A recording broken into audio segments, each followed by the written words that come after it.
take out any larger electronic devices, load your food machine. As a reminder, some things that you cannot bring with you on the airplane are more than 12 hours of writing. Hey, passenger, what are other things you can't bring with you on the airplane? More than 12 hours of rehearsal? Hey, other passengers, what's something else you can't bring on the plane? More than King 106 as Number one again. Yeah? What's something you can bring on the plane? Whoa.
tonight, which is 10 minutes ago. Woo! All of these shows that you're going to see are made by people who worked so incredibly hard over the past 24 hours to make this possible, and we are so grateful for all of you. There will be 6 shows. There will be a 10-minute intermission halfway through these shows. And everyone, what's half of 6? 1, 2, 3, 8! 9. Look at this. If you need to exit, please do so in the middle of a performance, and the exit is right there. No performance. No. Between performances. In the middle of. Yeah, between performances. We have a couple special thank yous here tonight. First of all, a thank you to Ryan for filming tonight.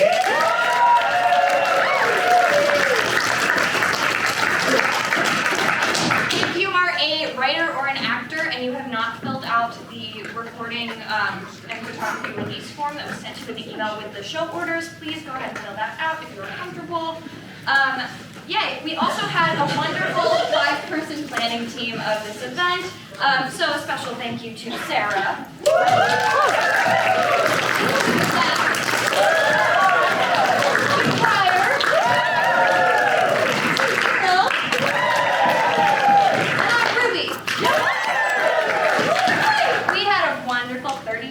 Participants in this quiz, which is quite a big number. If you are one of those 31 people, could you please raise your hand or stand up or any other way that you want to identify yourself?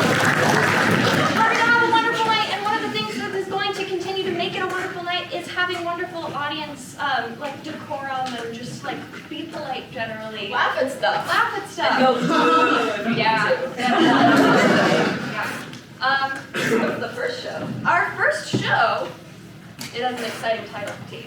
Okay. The title of this show is Mario Kart 10 Years Later.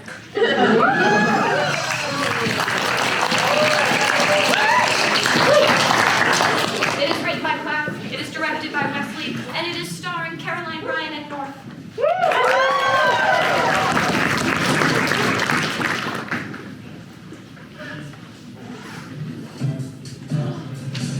All players, take your position. The Grand Prix begins in 5 minutes. Remember that I, Lakitu, am rooting for you. Bowser, 1 second. Can I talk to you? I need to tell you something. Peach, get it? Wait, the race is about to start. I'm pregnant. What? But we're only 19. I'm not ready to be a father. Well, you better get ready because I'm keeping it. I can't talk about this right now. I've got to go race. You losers better be ready to eat my dust. If someone's going to win this race, it's going to be a character like me, Princess Daisy. As if. Everyone knows that women can't drive. Hey, what the fuck with Bowser? I, Inkling Girl, think that misogyny is no joke. That's right. By the Legend of Zelda, stop being mean to women. As a villager from Animal Crossing, women are great drivers. Sorry, everyone. Bowser, what's wrong? It's fine. Don't even worry about me. Look, it's Brenna. Whoa! Oh my god! Oh my god!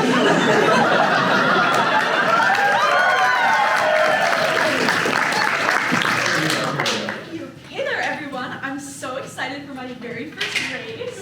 Hell yeah! We love you, Brenna!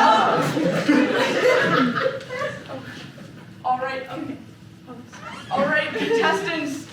I, Lakitu, have decided that this race is about to begin. 3, 2, 1, go!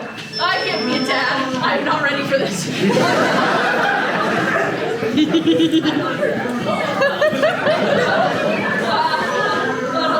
I'm not ready. I can't do it like that.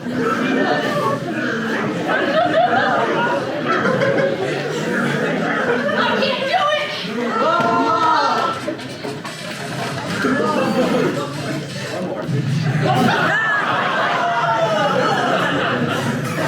Oh no! Bowser crashed into Red White Bowser! My penis! I think it's broken! No one cares about your penis, Wet Bowser! Brenna just fell off of Rainbow Road! Why did you save her? I can't. She's gone too far already. I've lost sight of her. Lakitu, you lost the racer. It's unforgivable. You're fired, mamma mia. You'll regret this, Mario. You'll all regret this.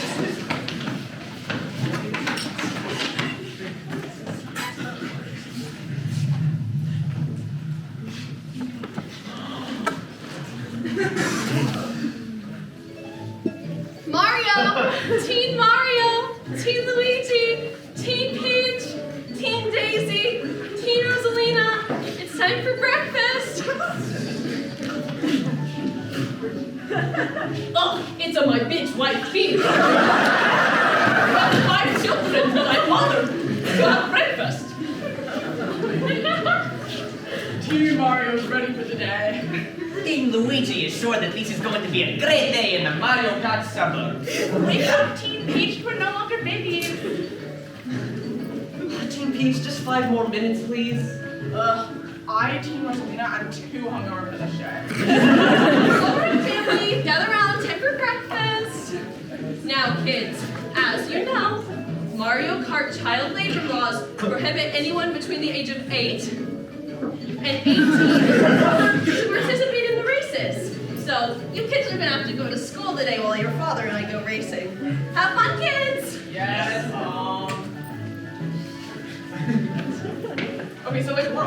we're not going to school today, right? But Team Mario, Mom and Dad said we had to go to school. That doesn't matter, Dean Peach. We are skipping school.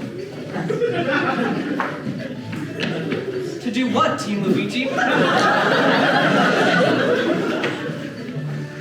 Who knows, Team Daisy? Let's go on a walk to decide.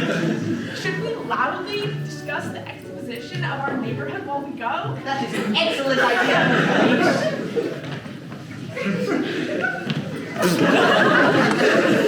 Look, there's Bowser's house, where Bowser lives with his beloved son, Bowser Jr.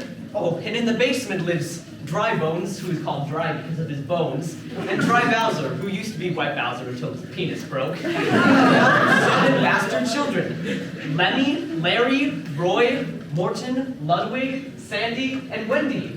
Exactly right, Team Daisy. And next door lives Rosalina, our transgender aunt, who is no longer a plumber, and now looks blue more than green. Oh, and her wife, Daisy, who has her own pyramid scheme. Aren't the Link and the villager from Animal Crossing still in prison for that? I think so, Team Luigi. Oh look, there's the house of Inkling Bay and like Birdo. He goes by Bird him now, actually. Team Rosalina, remember he like detransitioned? Oh shit, right. Well, I think that's everyone in the neighborhood. Yeah, I think you're right, Team Rosalina. Let's see. Oh yeah, Cat Peach and Snoopy Mario and Isabella from Animal Crossing were put down. Metal Mario and Rose Gold Peach were melted for scrap. Oh, they sold Yoshi, Toad, Shy Guy, Toadette, King Boo, Wario, Waluigi, and Donkey Kong to Disney. And so, since then, it's just been really quiet here. That's Team Peach. Now that that's all sorted out, what are we gonna do? I, Team Rosalina, have an idea. Whoa, what is that? So this is like a paternity test. Rosalina said that, from the cheeks up, you can get like mega high. Wow, let's do it. Yeah. I don't know. I'm not feeling anything. Does anyone want a sip from the bone?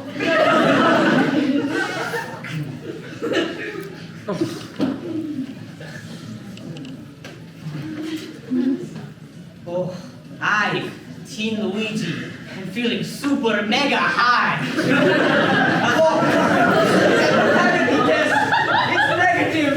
It seems like Mario isn't any about a father! Except for me. I, Team Mario, didn't take that test, so there's no way of proving it. Well, now that we know that Mario's not our real father, we've got to find our real parents. Come on, teens, let's roll out.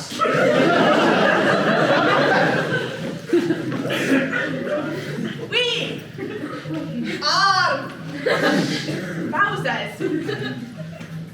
7. Bastard. Children. And we hide all of you. Feeling is mutual, you little bastard freaks. As Bowser Jr., I do believe I'm superior to you, as I am Bowser's only legitimate child. Bowser Jr., I, Inkling, they think that you are stupid. Okay, pronouns. Gender. What the fuck, Dry Bowser? Yeah, not cool, man. Transphobia is not okay. Yeah, Inkling they is valid.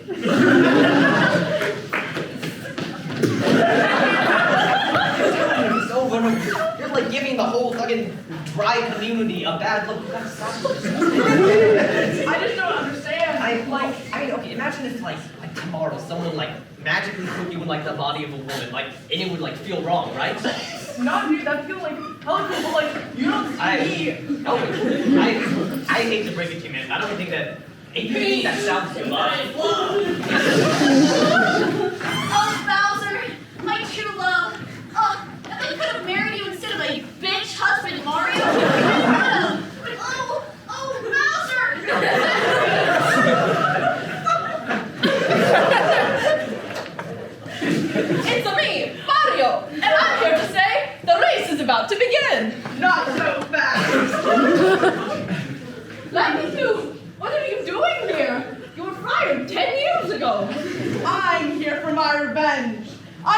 all your gas vehicles and replace them with electric vehicles! We love gasoline! How could you?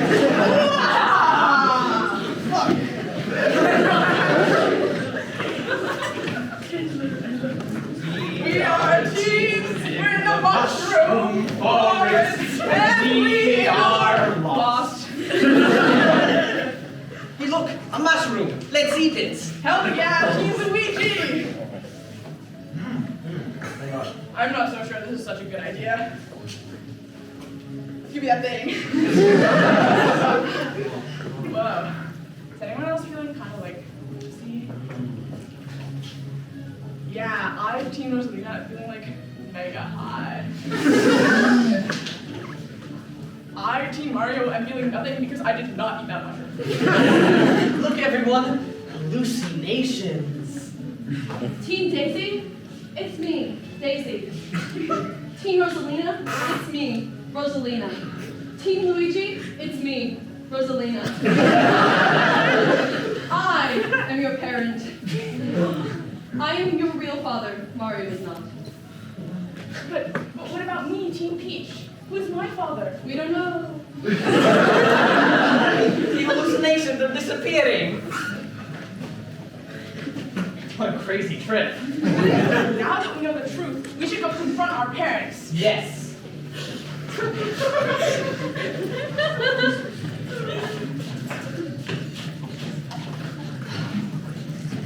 Look, man, I told you, I go by bird in now, okay? You need it, that hard to learn, huh? Stop arguing! It's time for the race! You fools! While you were arguing, I replaced your cars with electric cars. I took the melted down parts of Metal Mario and Rose Gold Peach, and I made them into electricity. Yes.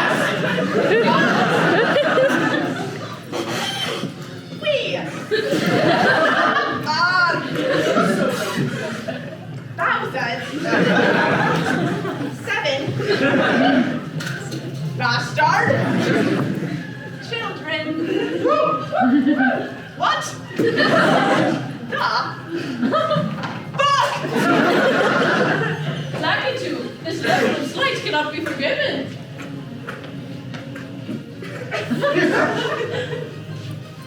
How should we punish him? Good question, Daisy. I don't know. I'm feeling a little bit hungry. I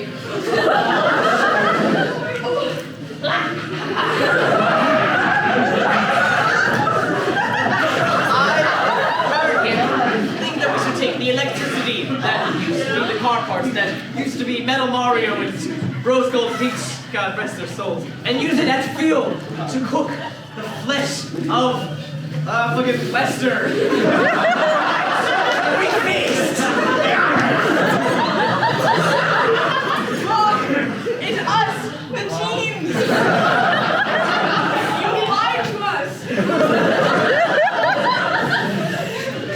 But we figured out most of our real parentage. What do you mean real parentage? Peach, explain yourself. All right, fine. You pushed me far enough.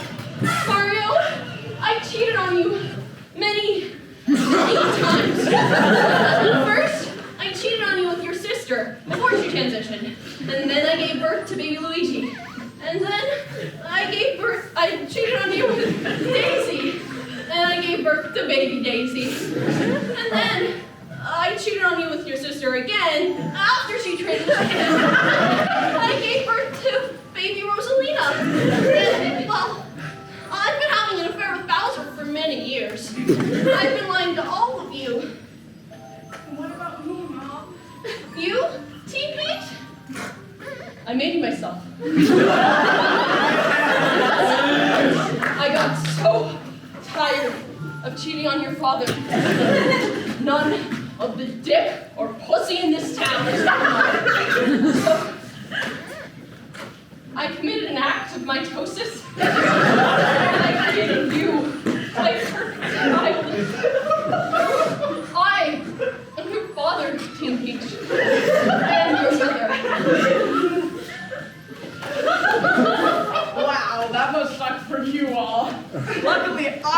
assured in my heritage as the only child of Mario. Actually, your parentage is actually my darkest secret. You see, you're my firstborn child. You were conceived 16 years ago in 2025. The fact of that pregnancy is actually what sent your father into such a shock that he caused the crash that broke Dry Bowser's penis. And caused Brenna to fall into the void. What? But the person that caused that crash was... That's right. Teen Mario, your father is none other than Bowser. What? This can't be. My whole life is a lie. I'm Teen Mario. I'm Mario's boy. I'm not Bowser's boy. There were 0 signs.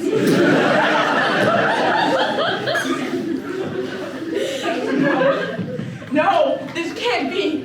My shock and my anger pushed me to the edge. I'm so angry. I need meat. I must take the first bite of this succulent Lakitu. My greed quench my fury. Wow. This is pretty awful, isn't it? Who could have guessed it would turn out this way? Who could have guessed that a show as appropriately paced as this would have a gory ending? You know, I think that we've learned a lesson. And I think that lesson is... Come on, guys! It's obvious! Say it! Cheat on your stuff! Eat people!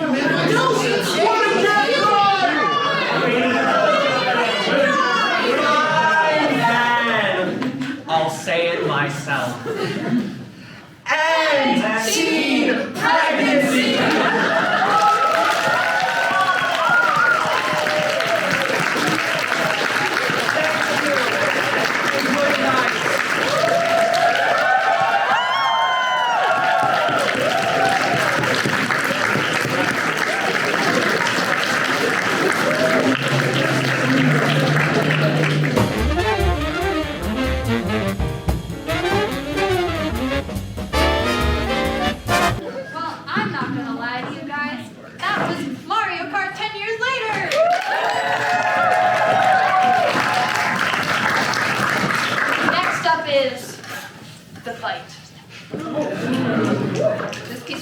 Zeph.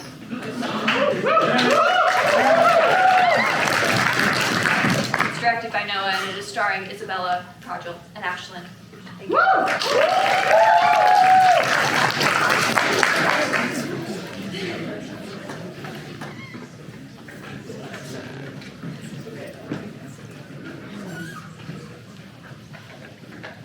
So, tell me what happened.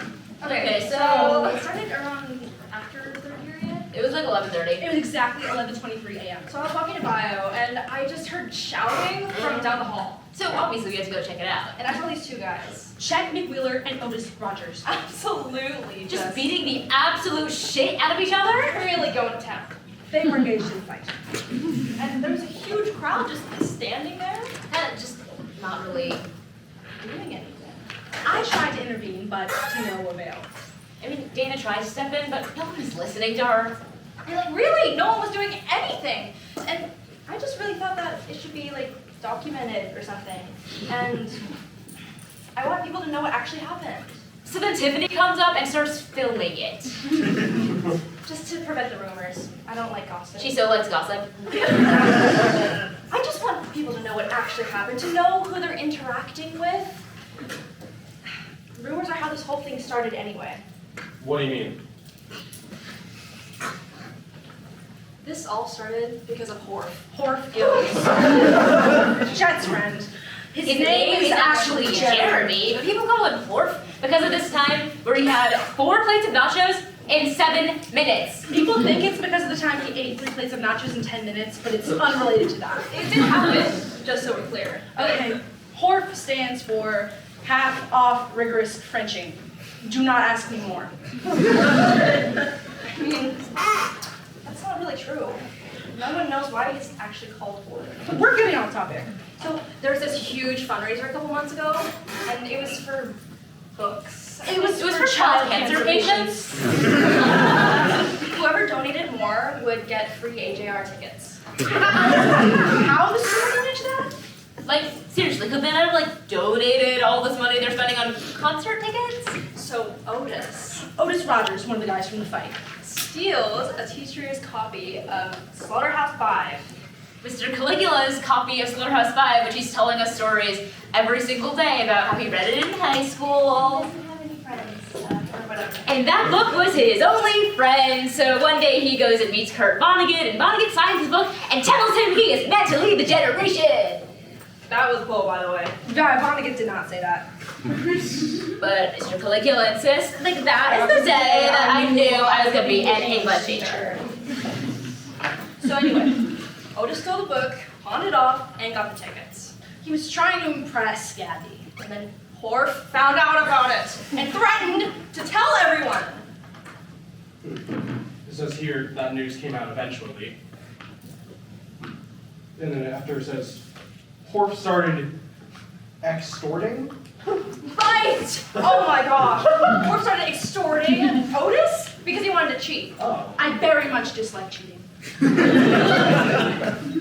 It even got to the point where he made him give him money, and one day Otis just snapped and like attacked HORF. And somehow he was not instantly suspended. And then a few days later was the first fight between Otis and Chet. Says here nobody did anything about that. Exactly. Again! Again, I tried to stop it. But nobody could hear Dana. Well, who started it? Chet! Otis. It was Chet because Chet is friends with HORF. And has been friends with HORF for 10 months. But Gabby says it's Chet. It was Chet. She's just trying to be nice to her girlfriend. Otis is Gabby's boyfriend, but everyone knows that they don't actually like each other. She really likes him. I really like Otis. The really was Chet. Okay, so Otis started a fight with Chet because he thought that HORF told Chet about the Slaughterhouse 5 incident. Since Otis and Chet used to date, Yeah, really. Otis felt really betrayed. Okay, but like that wasn't why the fight started. Otis and Chet were on good terms when they ended things. I mean, Chet was a little cold to me. But... Chet was an asshole to Gabby. Chet was fine with Gabby. That's how he is. Okay, but Chet and Otis were on good terms before the HORF fight. They were on good terms, but even way before the whole incident, it was already rocky. I mean, there was that thing with Dana, but that was pretty minor. The thing with me was actually a pretty significant contributing factor. So they broke up, and he started dating Gabby, but then Chet started dating Francois. The French word is students. Francois. Is So he struggled a bit. stupid. Actually, Vienna is the capital of Italy, and I would know that because I'm from Europe, and you don't know anything, and I refuse to admit I'm wrong because I am a man.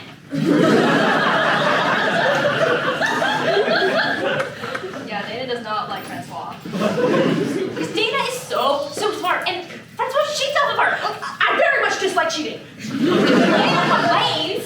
And then he just pretends he's confused. So Chet and Francois are dating. And Francois is cheating off of me. And she's upset, and that makes Gabby upset because Because Dana is so smart and so kind, but then she just doesn't speak up, and she just gets no recognition. She doesn't advocate for herself, so then people just ignore her. Like, excuse me, ignoring Dana, and then because they ignore her, she gets no recognition, and it just really pisses me off because then shit like this happens and Dana gets screwed, and she's the one who gets screwed. Of course she does, but it's so unfair because she's the kindest, sweetest person I've ever met!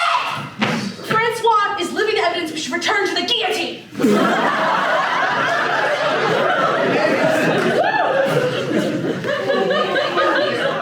pretty close. Gabby, well, anyway, so Gabby's upset, and that makes Otis upset, even though he isn't really, but he feels like he should. So Otis, via a long train, is now mad at Chet. And Francois has the audacity to complain to Chet about Dana. So Chet starts spreading rumors about me to his friends. Which is just so awful. And because of Tiffany, the whole school has access to these rumors. And what's worse is what makes everyone think that I'm starting it. She told 8. You don't tell 8. 8 is a group of 3 girls after school. They're called 8 because there used to be 8 of them. They're so mean, they bullied 5 girls out of the group. Their names are Ashlyn, Bella, and Kajal. And I still try to be nice to them. I mean, when they asked me about Dana, I wasn't gonna lie to them, so I told them not to say anything to anyone else. Tiffany should have known better. I didn't know what to do. So, who's upset? Says someone here is upset about Dana? Everyone's upset about everything. Gabby's upset, Dania's upset, and Otis is upset. And that's their first fight. That's the first fight. Tina just stood there recording it. And then Dana tried to break things off. Gabby was just frozen. And then Mrs. Padano starts sprinting down the hall. And then she comes in with this giant meter set and swinging it around really wildly until she hits one of the boys. She whacked Otis's ears. So hard, and then he starts bleeding all over the place, so he clamps his hand to his ear, and then he backs up. When he saw her in the hall, his hands just came up like he was being held at gunpoint. And then they both went to the principal's office. So that was the first one. The next time we saw each other, it was on site. Oh my god. They did not go to us. It was pretty immediate. I mean, the principal said that they could get away with it if they apologized. Many people think it was the intervention of Mr. Cawich. Boys will be boys or whatever. It's just like the fight with Worf. As soon as they were back, it says they fight again. Don't even get me started on that. As soon as they were back, they were all over each other. Not like not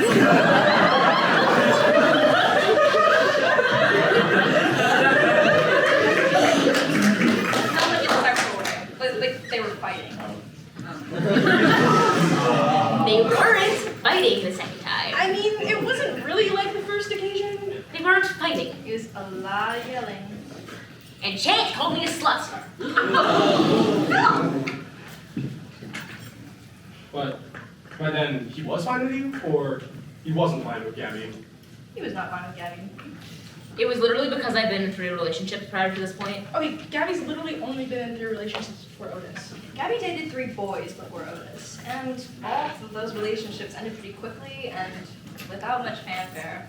Oh, not Simon. Oh, Gabby did not like Simon. Simon had a cannibalism fetish. So now Gabby's dating Otis. This seems like a complicated set of relationships. Oh, it could be much worse. I mean, it already is. Simon's dating, or no, Simon's ex is with Austin. Yeah, but now he's dating Cloude. Who used to date Noah. But now Noah has a crush on Unrequited crush. Zoe, who has a crush on Emma. I mean, multiple people like Emma, I think. Julia. Ryan. Who am I missing? Jakob. And Megan, she liked all 3 of them. Oh, right, but like, regardless of all of us, everyone has at least a little crush on North. Okay, North doesn't have a crush on anyone. Wait, why am I talking about this? They did but now they're going back to Eve. Ruby's dating Cease. Darwin's dating Atlas. Caroline is not dating Bobby, whatever her name is.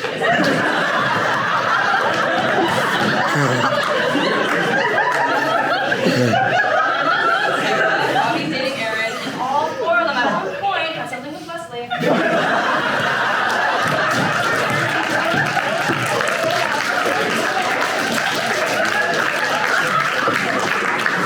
And the best part is, Wesley is now dating Phin!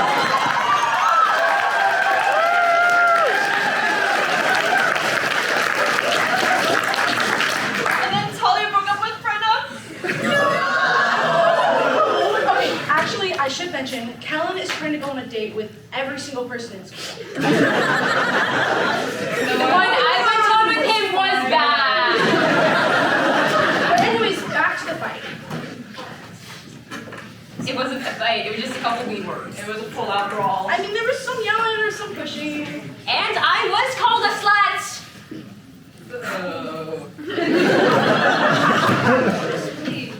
How about that? I mean, he acted pretty upset. Yeah, emphasis on acted. He was upset. I mean, okay.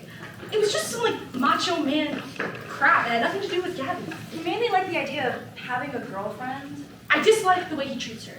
but he didn't necessarily like her. Okay, look, he's not a bad boyfriend per se, but Everyone knows. Gabby deserves someone who likes her for what's her. It's pretty obvious. I mean, someone who really, really likes her. they're not each other's type. Someone who realizes what a kind and caring and dedicated person she is. I brought it up to them one time. They were pretty defensive. So, anyway, Chet and Otis both got kicked out of school. Which is heartbreaking. It had to be done. And I haven't spoken to Otis since. I have been spending more time with Gabby. Or usual. I see the two of them. Really nice. Just want to say, stop being It's like I should feel bad because I honestly feel a lot better now than I ever did before.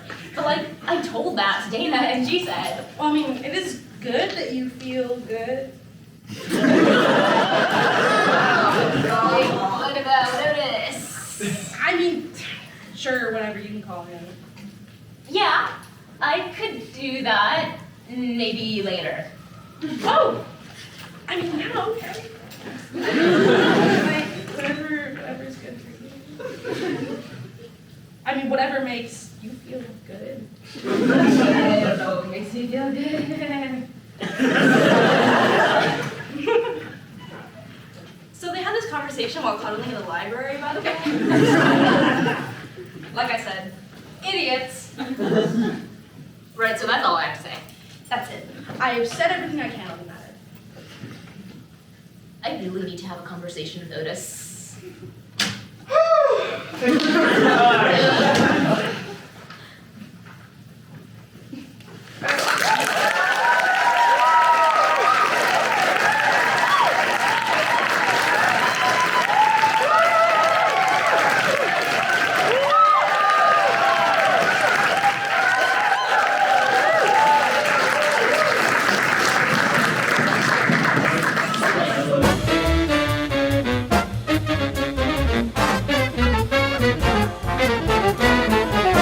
Up next, we have Early Bird Gets the Worm. Written by Julia Argilan.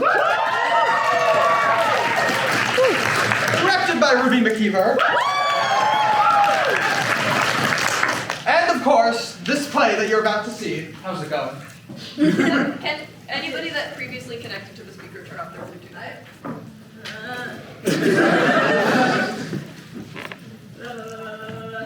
We love you, Sarah. I can connect. I can connect to Talia's phone. I turned off my Bluetooth. Not true. Yes, you did! It doesn't talk.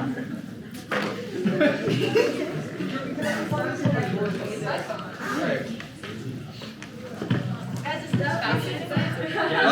All right, Bobby. Come over here. Yeah. We're gonna. So when you write things for quick, there are a lot of ideas that you don't end up doing. Oh, yeah. So one of the ideas I have, I'm going to enact the best I can for you now. So Bobby, you can't say anything. So Batman is like this really weird and confusing series.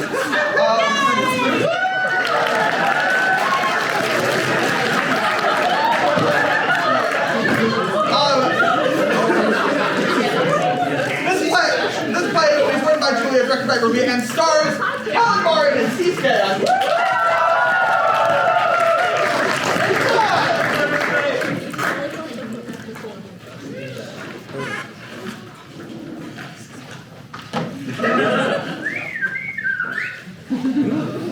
No. A bird. What shall I, a mere worm, do in this situation? Your time has come, worm. It is I, the early bird.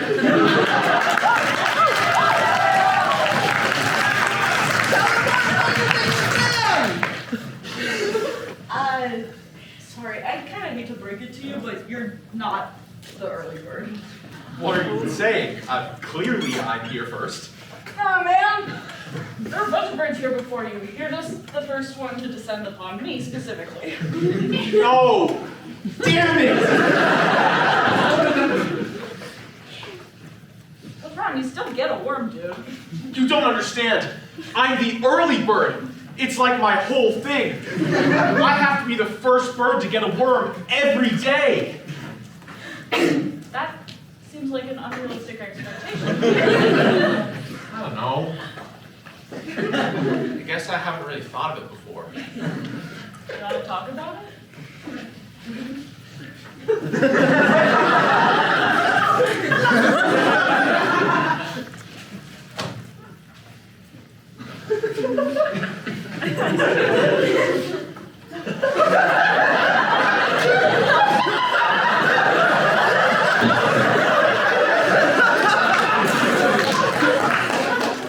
Guess when I really think about it, all started 20 years ago when my father died. It's too difficult to talk about. I understand. And how does that contribute to your present situation? It just makes me feel this pressure to... Wait a minute! You're just trying to buy time, aren't you? No. I am a licensed therapist. Speaking of which, do you have health insurance? What are you talking about? I'm a bird! No, I'm a worm. In this economy, no one's safe.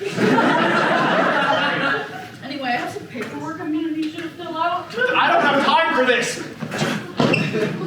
What are you doing? Getting away from you, duh. That's so pathetic. And that's rude.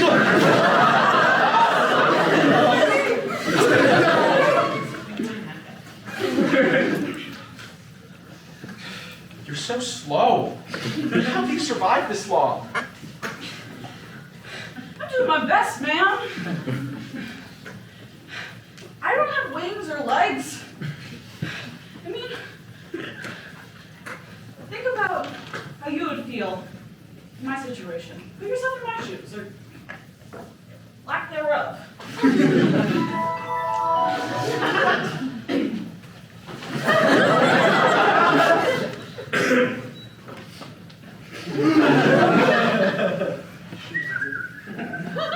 Whoa.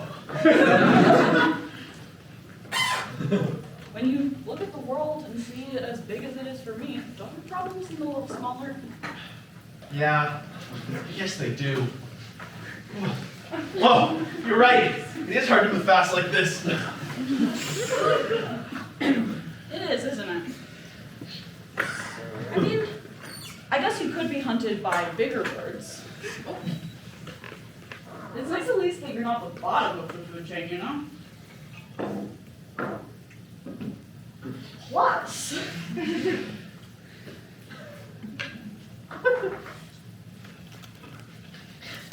you don't have to deal with all the societal prejudice that us worms have to deal with.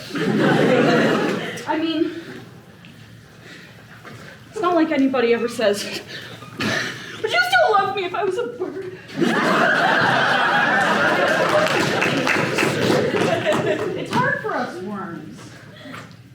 But when you really think about it, I guess, whether you're a bird or a worm, the universe is indifferent to all of our problems. No matter how small you are, we're all tiny specks in this big cosmos. Hey, why does it sound like you're getting farther away? That's not fair! You took advantage of my act of active imagination to get away.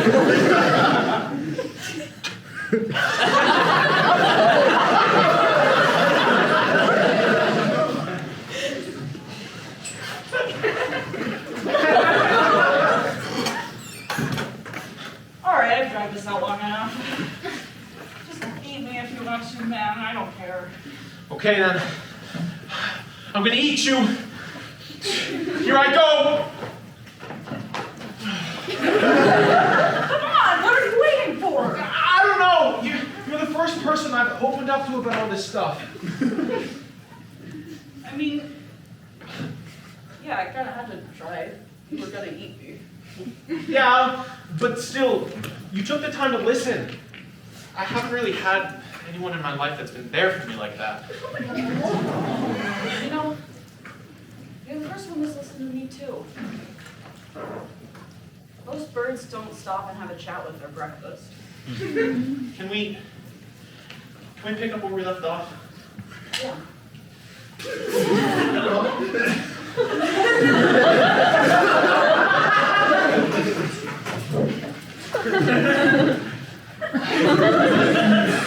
I just feel this constant pressure to go, go, go through my life, you know?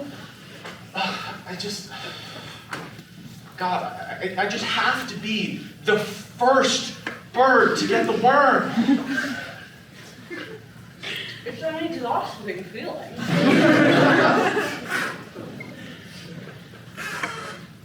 You need to learn to slow down.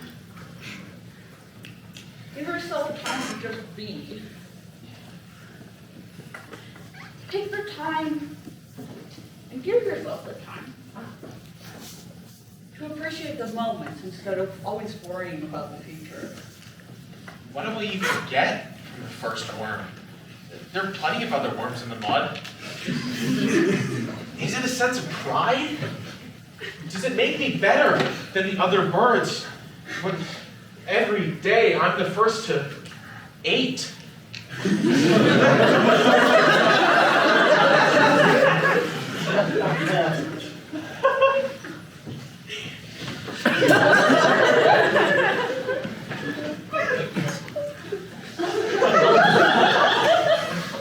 I don't get it. What are we looking at? I don't know. I just kind of got like sentimental, and I had to stare off into the distance.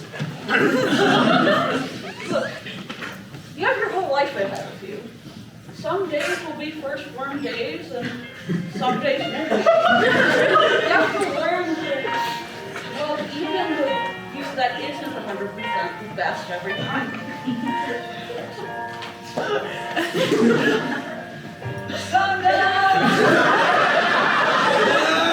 Yes! You're a juvenile, but then you're so smart. Why are you still so afraid? Where's the fire? What's the hurry? You better cool it up before you burn it out. You got so much going on, so many hours in the day. But you know that when you get what you want, you got it before you even get halfway through. Oh, you realize Vienna waits for you. Wow, you're so right. Good singer too. Thank you. It's actually a double degree. Jazz, voice, and psychology. I've never really considered it from your perspective. I'm sorry I made life so hard for worms. Guess I am just a stupid fucking bird.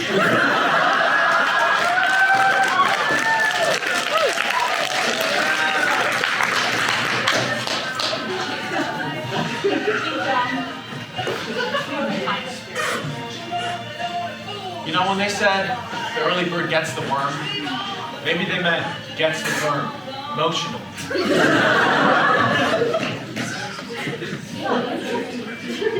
Oh,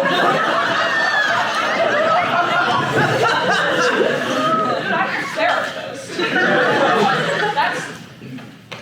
That's really, that's not okay.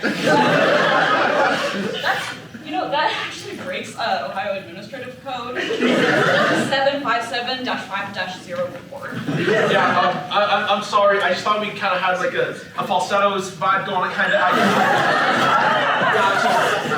It's okay, just don't do it again. Yeah. Okay. Yeah.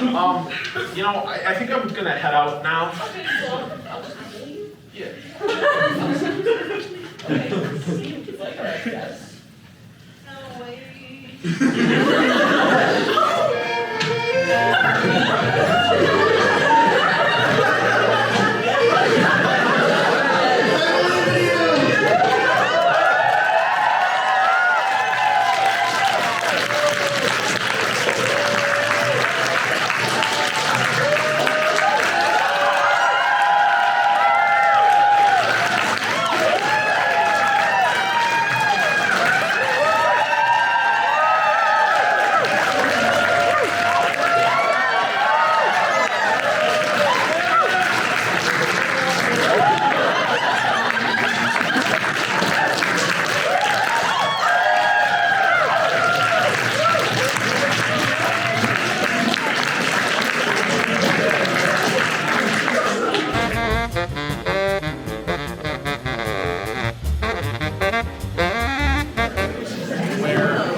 Spin the wheel! Spin the wheel! Spin the wheel! Spin the wheel! Spin the wheel! Spin the wheel!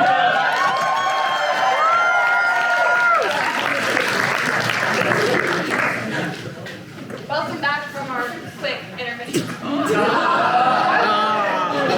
Ew. 15 minutes. Thanks to whoever said you. Our next show, to begin our second act, is entitled Matt's Last Resort. It's also our only musical of the night. So everyone, let's celebrate the work of Aaron, Jakob, and Darwin, who wrote this piece. Talia, who directed it. And the stars of our show, Atlas, Brenna, and Emma.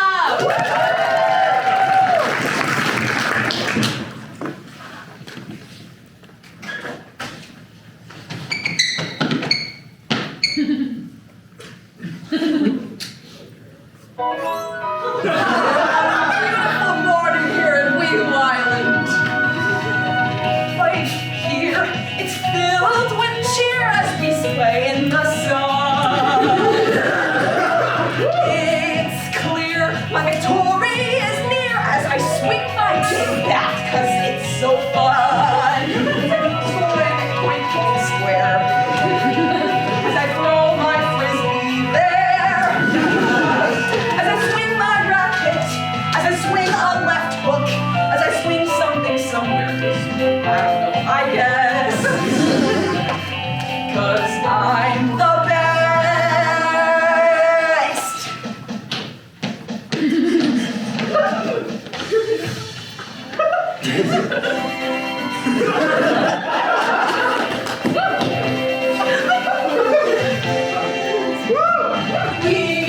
Sport and give an effort. Throwing balls is all that we do.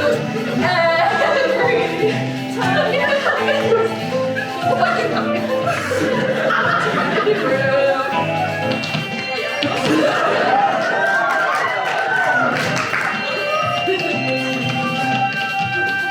He always hits a home run.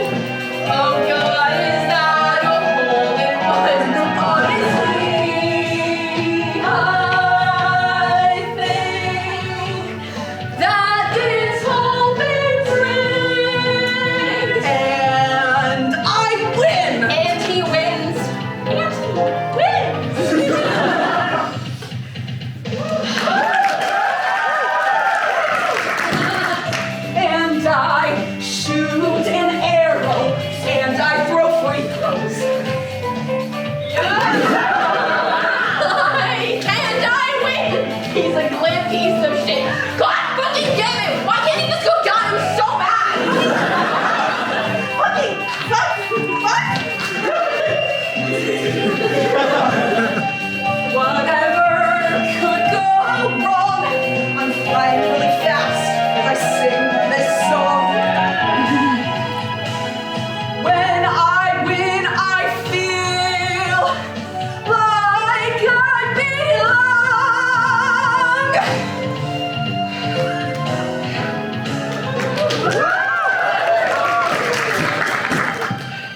Oh,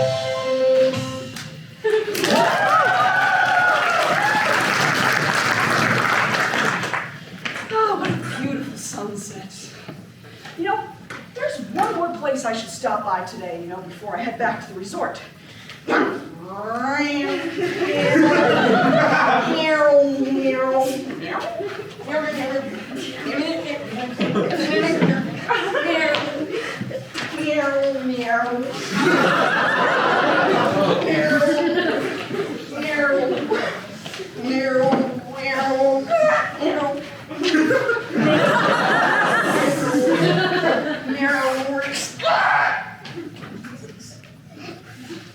Michael! What's this doing here? Is this the ruins of an ancient temple? How'd this get here?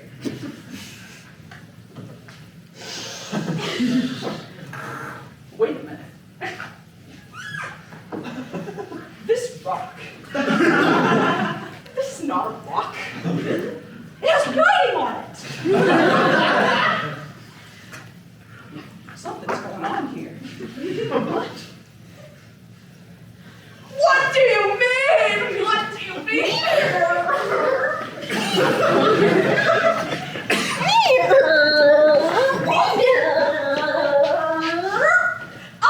Matt, it's good to see you. Shinshinosuke. What are you doing here? We should be getting back to the resort. I found these ruins or whatever. Do you know why they're here? No, I think this might be where they're putting in the new skee ball event. Ski ball. I thought they would have told you about it, what with you being the golden child of the resort and everything. I haven't heard of any new event. It's not important now. You know, we really should be getting back to the resort. It's getting dark, and we have a long day of sports ahead of us tomorrow. I'll be back in a bit. I forgot my frisbee dog's dog frisbee in the volcano. Happens to the best of us. See you tomorrow.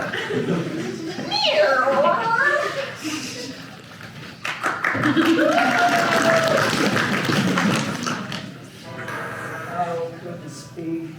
This horrible history that unfurls before me. We, the means, journeyed across the sea. For what? It seems only to deceive and to thieve.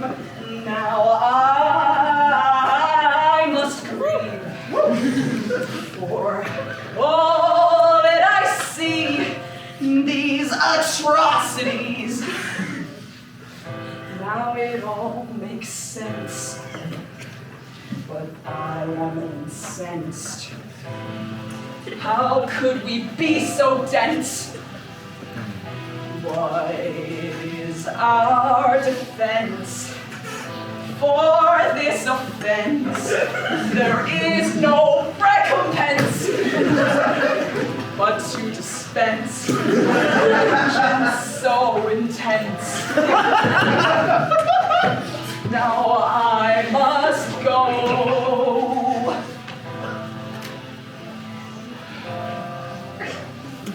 To show my friends and foes and what they must know and what we owe to those we wronged so long ago.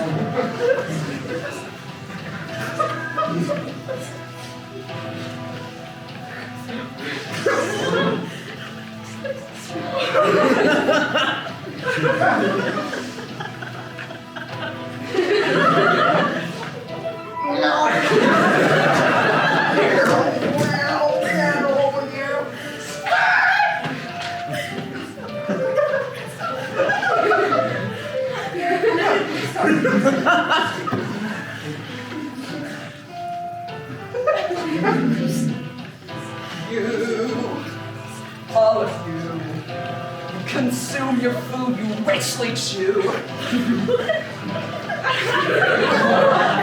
If you know what they did do to accrue this untrue view.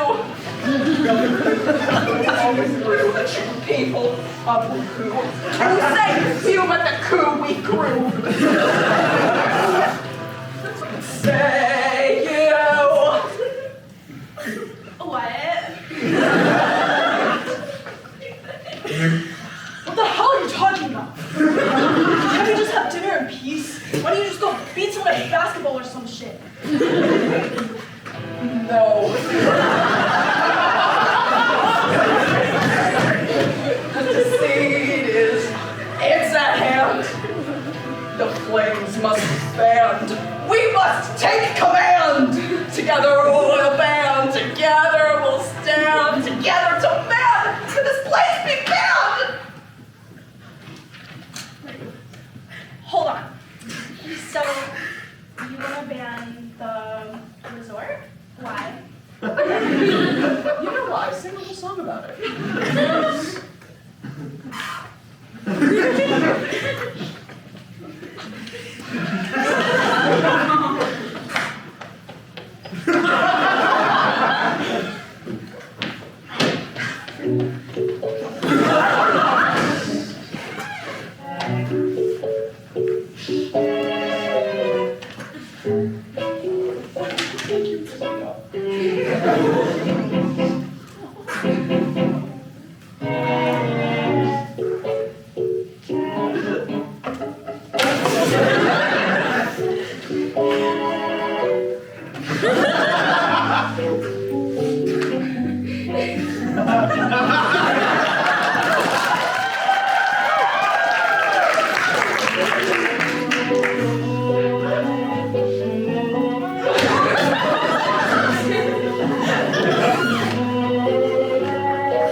Frisbee dog!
Enough to help me take down this regime!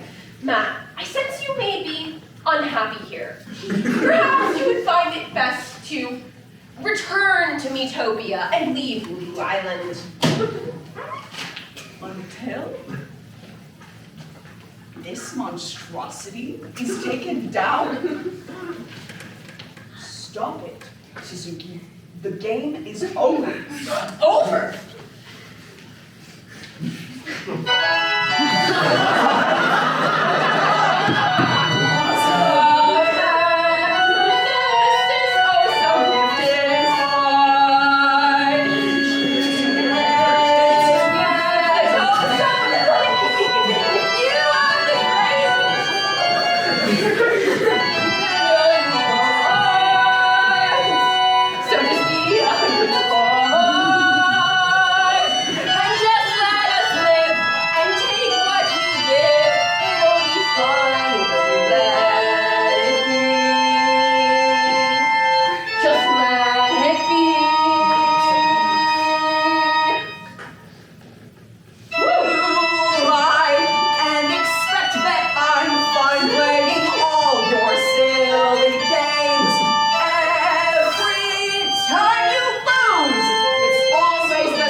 Next up, one piece entitled creatively.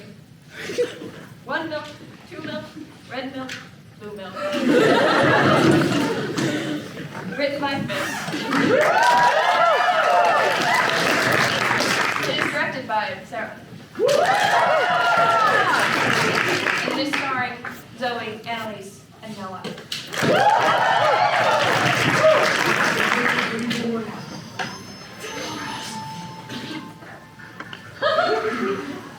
Every who down in Whoville, and wake after dark. But I fear every man one day loses his spark. As the gutters drip rain down cobblestone streets, I wake daily to cigarette butts in my sheets. Despite all the calm that's implied by the sacks, my sanity slowly formed numerous cracks. So I started a PI, where for a small fee, you hire a slick dick, a true sleuther like me. But everything changed the day Cindy Lou knocked. I don't need to. The door is unlocked. Detective, I know it's quite late. I should say so. It's 8:15. I have time for an old friend. I'll hear your case through. What's all the trouble, Miss Cindy Lou Who? It's fascinating that you haven't seen the news. It's all that I've heard from all of the Who's. My dear husband Jojo's gone missing. Oh dear. Please find him out there and bring him back here. Grinch, I need you to please stop this crying. Grinch. Haven't heard that name.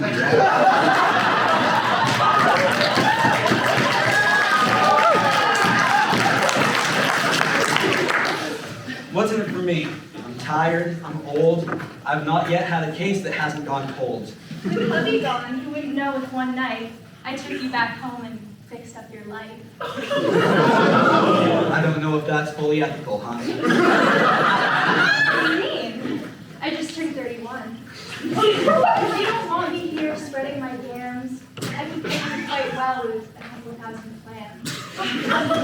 I'd start with my agent. Her temper is high. Not sure of her motive, but still worth a try. Quit smoking. Your breath reeks of cigarette wrap. I started to help me quit eating hoo hash. I found myself working a case for the Who's. Returning to snooping around for some clues, when all the while, I really just wanted some booze. It's just the life for some humdrum gumshoes. If insanity is doing things over again, expecting you'll get some new outcomes, well then, I must be insane being back on this case, seeking doses of dopamine just from the chase. There's still that one case that I never could crack. The strange vanishing of my brother, the Grack. I stood on the street curb, just breathing in smoke, and I filled my lungs so much I could choke. And I smelled something putrid, much harsher than silk, and so I saw a large puddle of oozing red milk.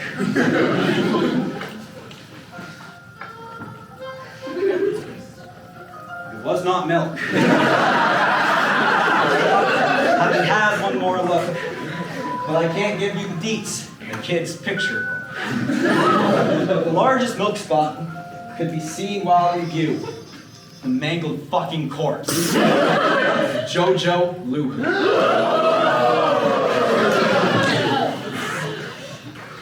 Good evening, miss. I really hate to intrude. Well, I should hope so. You're being quite rude. I hear you're the agent of Mrs. Luhu, and because of that, I have some questions for you. You must be the Grinch. I've heard you don't shower. I haven't heard that name in about half an hour.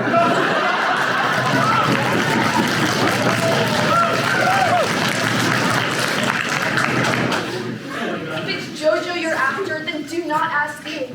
I don't know where he is, where he was, or will be. Put up missing posters, that's how you'll find him. I've come to believe that something more grim. You see, I believe Jojo Luhu is dead. I said what I meant, and I meant what I said. And you think I did it? I think you're a lead. And just answer my questions, that's all that I need. I'm appalled at the story you're trying to spin. A killer in me? Why, there never has been. You can toot the wrong ringer, my friend, till you find that instead of ahead in this case, you're behind.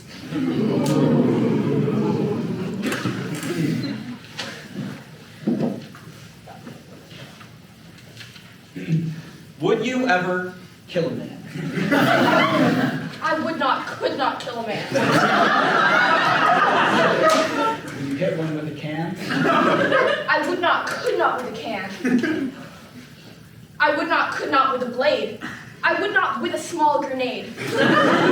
Not with a poison I put in their tea. Not with a drug you let me be. I would not, could not with a pail. I would not, could not with a flail. I would not, could not with a pike. Okay. I would not, could not with a pike. I would not, could not with a spike. Not with a gun. Not with a knife. I would not take someone's life. I would not harm a fly or flinch. I would not kill him, Mr. Grinch. I'm innocent Grinch, however you spin it. Grinch?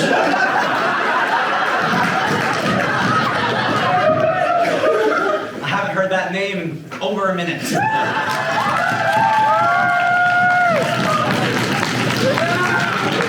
Very well. This word's a little grotesque. Thanks for coming in. What's that on your desk?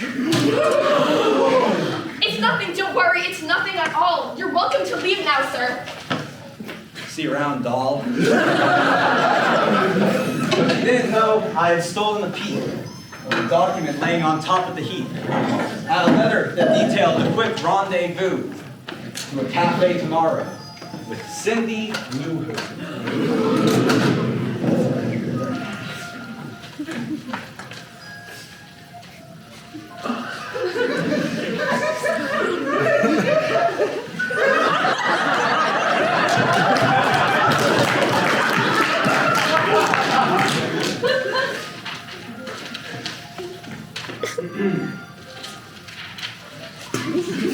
could not hear each sentence or word that was spoken, but to tell that the rhyme scheme at least was not broken. All of a sudden, my brain just went splat!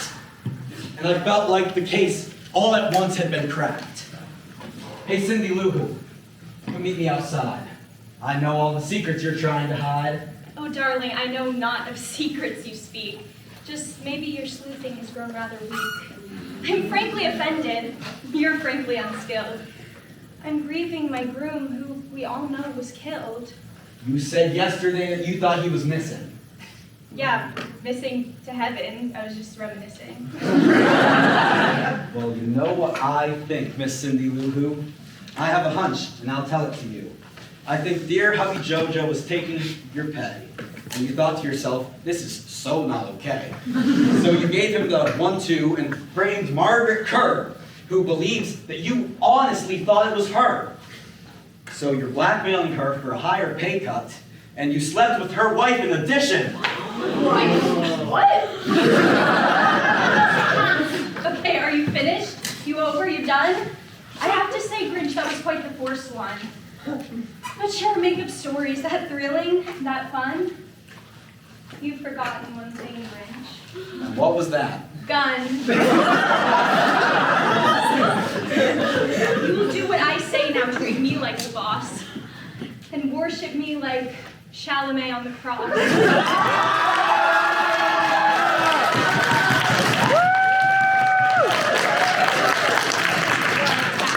Oh dear, please, what is it? I also killed Brack. You monster! Well, and you miserable slime! Oh, why did you do that on company time? What possible reason could even exist? I thought it would make for an interesting twist. I'm taking my money back, all that you got. And your money too, I've got more than one shot. I've been treated like shit for the past 13 years.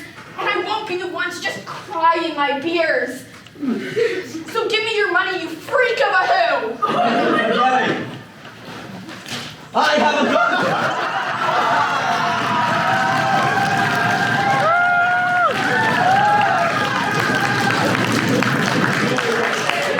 A standstill. A standoff. We're stopped in our tracks.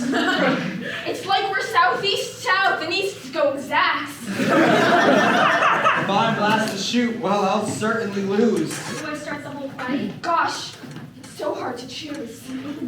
At this point, I knew how to get us to stop. Inspired by late JoJo's famous big yawp.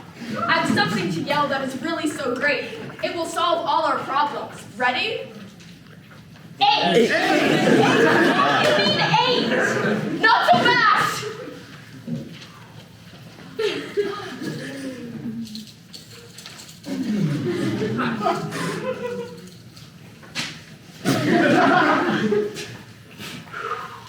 Just let me go.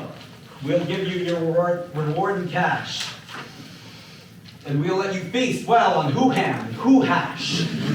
Gorge on who pudding and who fresh who fruit. If you just lower your gun and decide not to shoot.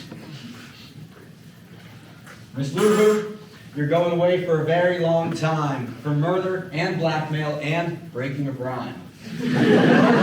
I'll need an assistant for kicks. You in? I can start tomorrow at 6.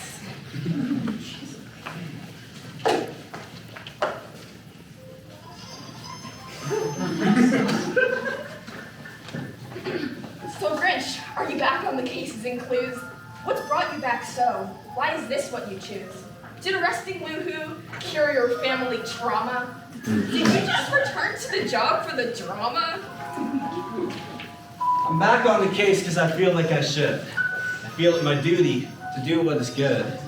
Unless someone like you cares a whole awful day, nothing's gonna get better. It's Node.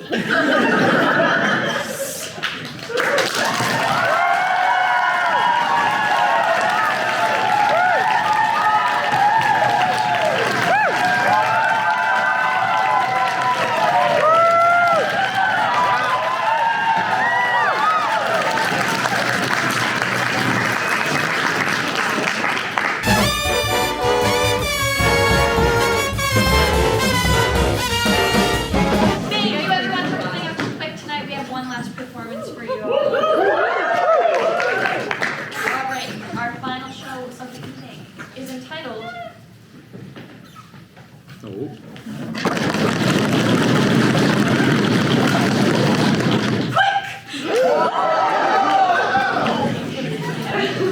Holy shit is right.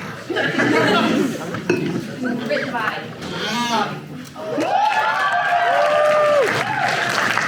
Directed by. Liam.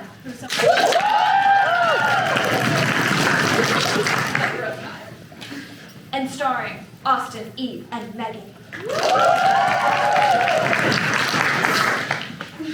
It feels good not to clap for you guys.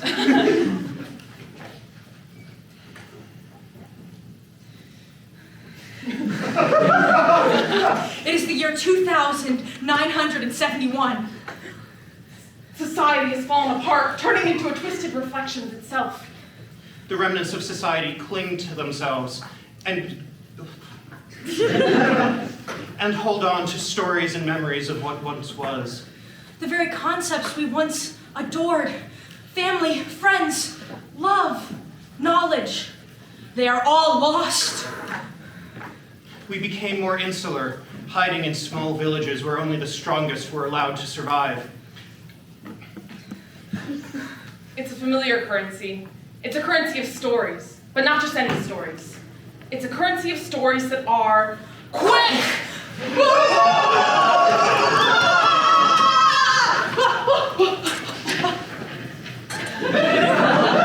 Elder, we are far into our writing time. The judge will be here soon. If we don't have a good idea for a play, they'll exile us. You know this. These are the stakes of quick. Yeah, man. We can take our time. It's cool. But Elder, society has fallen apart, turning into a twisted reflection of itself. Intense, dude. Just chill. Surely you must be worried. Or are you so old that you see death's door creak open for your final voyage? Do you hear the ebb of the clock, the flow of the tides taking you back to the primordial soup? Do you hear yourself? Only when the wind hits my face and my heartstrings are cast aside. Fine. Fine. Maybe you've accepted your fate. But I'm young. I'm writing. I'm gonna put something down. I have a lot to live for. And I'm writing for that life.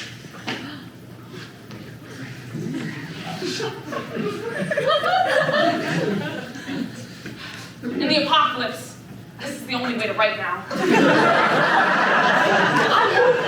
don't have to tell me.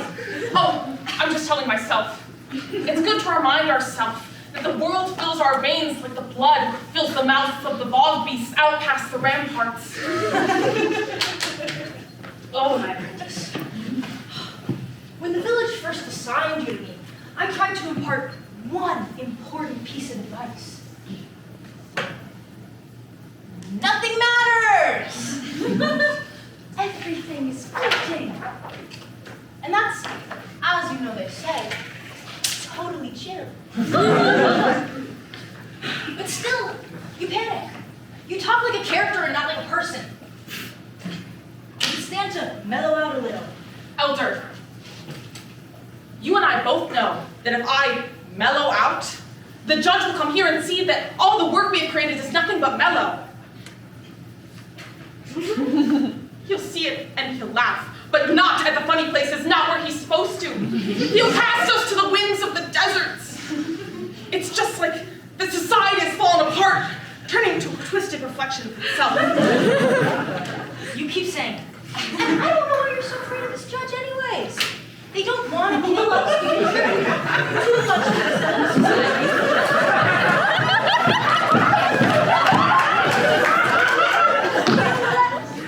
The judge is chill. He's very fucking chill.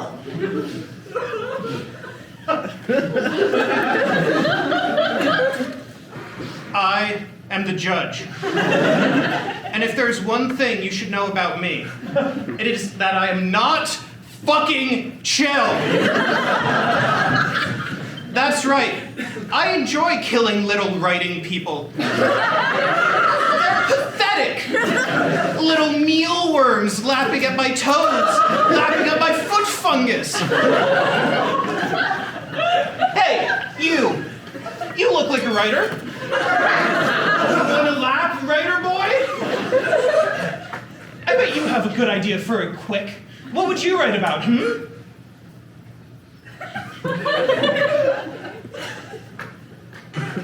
Well, that idea sucks! It's silly. Too silly. A good quick must be high and mighty. It must reflect the complexities of our modern-day, post-apocalyptic, terrible society. And it must be fucking funny. Not like that terrible idea. Loser. If that idea was put on here, I'd exile you myself. That is my job, after all. I am the judge. And I'm pretty fucking cool. But not chill. Never fucking chill. Okay, so he's chill. Like a glacier floating into a new tomorrow. What happens then? If we don't have a good idea before the judge gets here, we're goners. You have to stop using so many similes. But similes are like, you see, you've exhausted them. You overused the device, and now similes are like cheese for bread. like cheese for bread. Yes. How? Cheese gives bread flavor. Similes give life flavor. It's just that society has fallen apart. It's a twisted reflection of itself. You know? You won't stop reminding me. Your time is up! Whoops! Whoops! Whoops! Your time is up! Now you must bequeath upon me your quick ideas. If they are good, then I will allow you to share them with the villagers and enrich them and our new society. If they are bad, then I will exile you or kill you. Depends on what mood I'm in. And what mood are you in today, Judge? The same mood as your mother last night, Elder. My mother died! And being dead doesn't make you too kind now, does it? Being dead makes you like a stone on the desert, being crushed into faded memories by the morphine of the swaying ephemera. Who the fuck is this guy? I don't know. You guys just assigned them to me? Like, my apprentice or... Look, this guy says stuff like this a lot. Alright, you're gonna have to get used to him. What if I don't? What if I don't get used to it? What if I get used to your voices screaming in hell? So you'd be dead then, too. Shut up. I wasn't talking. Not you. Okay, so I can talk. Like vocal cords moving politely, allowing room for our most esteemed guest to speak. Thank you. You know the rules of Quick. You had 12 hours to come up with something good. If it is good, then I will give it to the next person who will be forced to perform it on penalty of death. If it is bad, mealworms. Mealworms? Shut up, I already explained it to the audience. Judge, you don't understand. The elder... I'll understand when I'm dead. I want ideas. I'll give you 3 chances. What is your first idea? I told you we should have talked about it. You don't talk? Not really, you just kind of say things. It's better than saying nothing. I'm waiting. Yes. Yes. Here it is. Picture this. It's the roaring 20s of the 1900s. I read about it. It's neat. Anyway, everyone's a flapper. Yeah, but there's a twist. They're all dinosaurs. Yeah, that's neat, right? Okay. And they're all dinosaurs, and then they just fly around and eat each other or something, and then the meteor hits, and they have to learn the fleeting death of it all. It's a commentary on the Great Depression and how it traces a through line along the tragic human arc. It lands us here, hundreds of years later, here, now, at the end of things. It ends with a newborn child saying their first words. Society is falling apart, turning into a twisted reflection of itself. Boring. Boring? Yes. But not judge. There were dinosaurs. It was derivative. Oh, what? My apprentice, I have to agree with the judge on this one. Oh, fuck off. No, fuck on. And Elder, you were right to agree with me. This story says everything and nothing at all. You can't just come in here and insert dinosaurs to distract us from your cringe edgelord fest.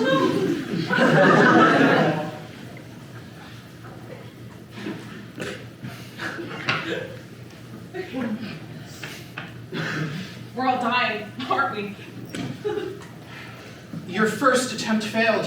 One step closer to death. Yeah, aren't we all? Jesus Christ. It is kind of weird that we still worship him anyway. Anyway. Your first attempt down. What of your second? Well, I had my try. Maybe my great teacher can give us something. Elder? Ooh, yes, yes. What does the great master of Quick's past have in store for us? This might be your last idea, after all. No matter how it goes. If it's bad, I'll kill you. If it's good, then Mother Nature will get you of old age anyway. So, how will you kick the bucket, old fogey? What's your last siren song? Yeah? Well, Yes? 8.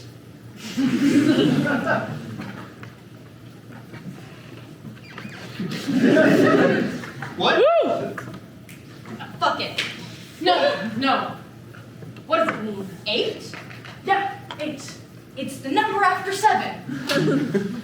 And if you were the village mathematician, maybe I would accept that. But you are a quick writer. And that was not acceptable. Your second try down, you only have one left. I'm getting tired. I don't think you have any great fucking ideas left. But I'll give you one last chance. 30 seconds. At the end of that, your fate is sealed. What'll it be? We got nothing. We're as good as dead. I'm sorry, kid. No, we don't have nothing. Even in this apocalypse, we have each other. We have our ideas. You'll have time for pleasantries when you're out there fending off the 7-headed bog beasts trying to eat your kneecaps. I want ideas. Just one. Just one. Just one. Scene 1. 2 figures walk onto the stage. One of them is wearing a moose costume. The other is dressed up like primatologist Jane Goodall. In this timeline, she studies moose. Teaches the moose English. They fall in love. They say the line, maybe the real antlers were the moose we made along the way. A whole lot of times. The show ends and the audience is slightly confused. Their lives are forever changed. That Is passable? Brilliant!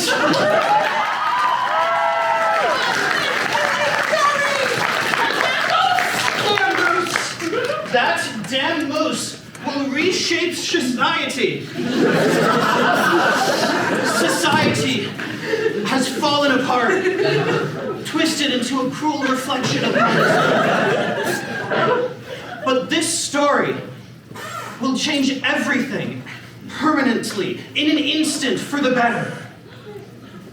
an unlikely story of a primatologist and a moose. It will change everything. A new understanding of how the world is torn apart by tears like a thunderstorm, bolts like an effervescent light, Moments like a turtle on its back. Coming to terms with its new sensations. Feeling its vulnerabilities now finally exposed. Yeah, whatever, dude. I don't know what just happened there, but you seem to be having a moment. Isn't it funny that all of this came about by me trying to kill you? Yeah, Pretty swell, huh? very swell. You know, One last story before I go off into the unknown. So what's next? Now, we hand this off to our best director and actors. It'll star the reanimated corpse of Timothy Chalamet as the moose, obviously. And I will direct. That's wonderful. That sounds good, man. Well, how long do we have? You have 12 hours, starting now. I'll get you the details soon. You get me that script. We sure will. Thank you, Judge. I do what I can. As long as it's not fucking chill. Judge out. That's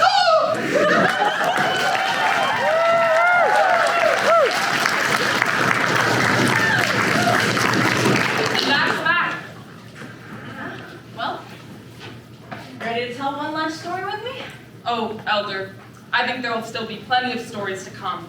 Even after society crumbles 1,000 times over, there will still be more stories told.